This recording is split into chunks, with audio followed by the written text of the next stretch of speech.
This is Mark Anthony Potus. It is Sunday, October 9th, 2016, and he is going to give a little brief tutorial on the things that he's seen that I was doing wrong in the first couple videos of my training for 1,000 cuts. So, Mark, take it away. Alright. Okay. You see me? Yep. Alright, I'm going to step up there. Don't forget to open the microphone. But anyway, what I want to show you is that, well, you know, when you did the first video and you did your 50 cuts, it was very impressive because that was your first time doing anything like that. And I also like the fact that you came to me with it to do it. So you took initiative and you took the bull by the horn and you rode it. So I'm very proud of you for that. Thank you. But I noticed, like in the first video, you did do some upward cuts, some upward diagonal cuts. But in the second video, you kind of totally excluded it. And what I want to work on right now, first I'm going to show you that you were swinging the sword like this. When you swing the sword, you're supposed to put emphasis on the kasaki, whatever that's called. It's called a kasaki or kajero or whatever it is. Okay, anyway, let me zoom in on that. Okay.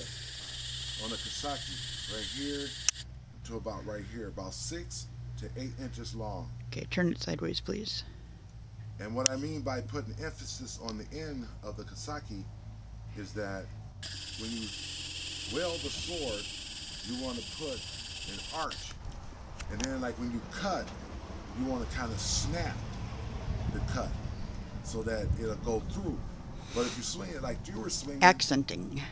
Accenting the cut. Yeah, accenting the cut. Yep. When you were swinging, you were going like this.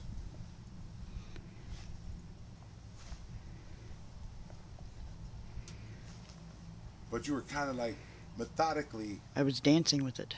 Yeah, you were. Yeah, like you were. Yeah, that's a very good example. Very good analogy. It looked like you were dancing. You were doing like ballet. You know, and which is fine.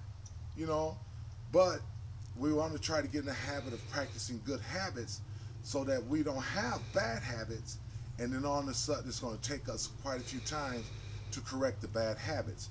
So you want to be able to practice the good habits so that your muscle memory will be able to pick it up and everything will be natural and it'll come automatically.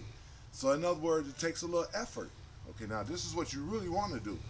When you do a downward strike, you want to do like this, not like this.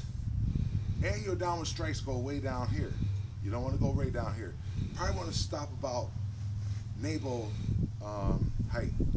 Now when you go down, it's like this, like that. Now see how I snap it, and it kind of snaps down. All right. Now another thing is your upward angle cuts. Now when you go down for the angle cut, it's like this, like that. But when you come up with the angle cut, take the sword and bring it over here, like that, and then you go up with it. Then when you come over here, you bring it down like this, then you go up with it.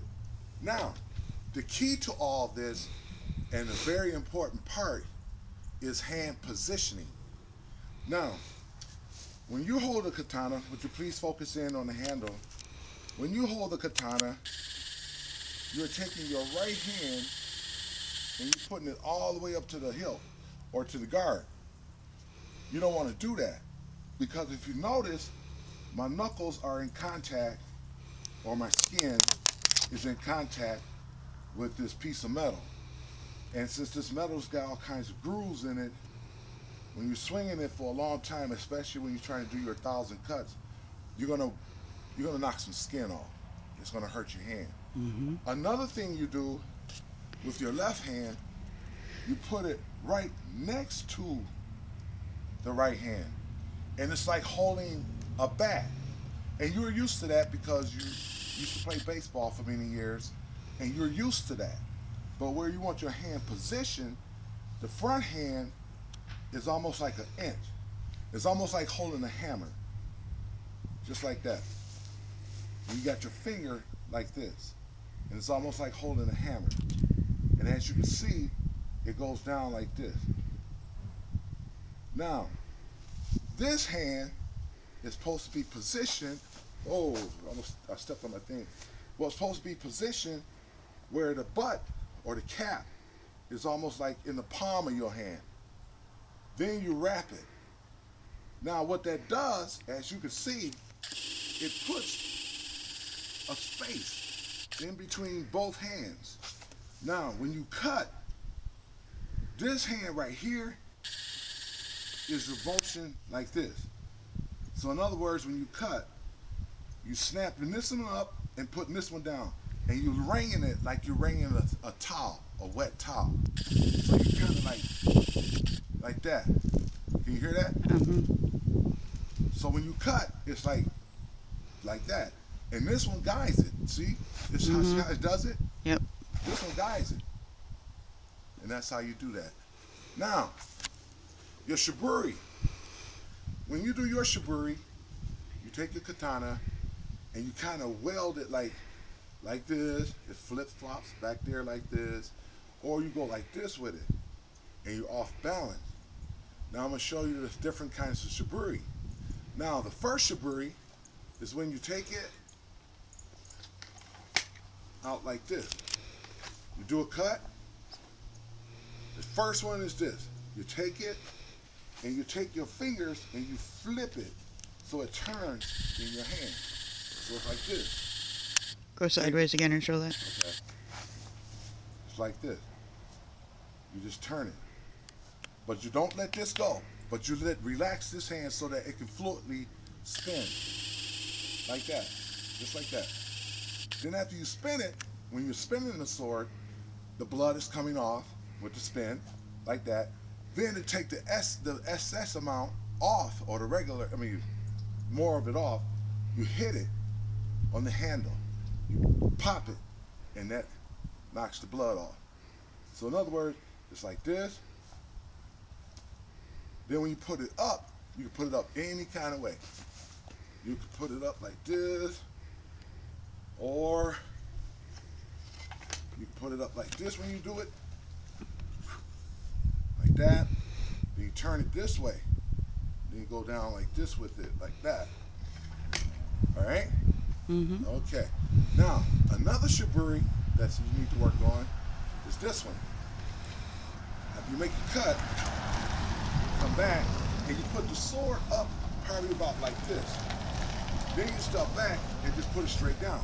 So in other words, you're going like that, and that flicks the blood off. That's another shiburi. Then you put the baby back up. All right. Now, where's another shiburi? Another shiburi is this one. After you cut, you kind of pop your hand, your fingers, right there, your fingers. So when you do it, Let me zoom in. okay. Okay. So when you do it, your fingers are stiff, and then all of a sudden you just, like that, kind of, it's almost like doing the one like this. So you go like this with it. What that does, it snaps the blood off the handle. So this is what it looks like. You make your cut, then you go like this, and just snap it over to the side. All right? Okay. Okay. Now guess what we're gonna do? Hmm. You're gonna do your cuts first. So that ends this tutorial video? Alright. This ends this tutorial video? Oh, did I show you the upper? Yep. Okay. Yeah, that ends the tutorial video. Before you turn it off, I just want to say, people, ladies and gentlemen, Jennifer is going to get up and she's going to do her cuts. And she's going to try to do the things I've showed you and stuff, and work on form. You don't have to go fast. You don't have to go real hard.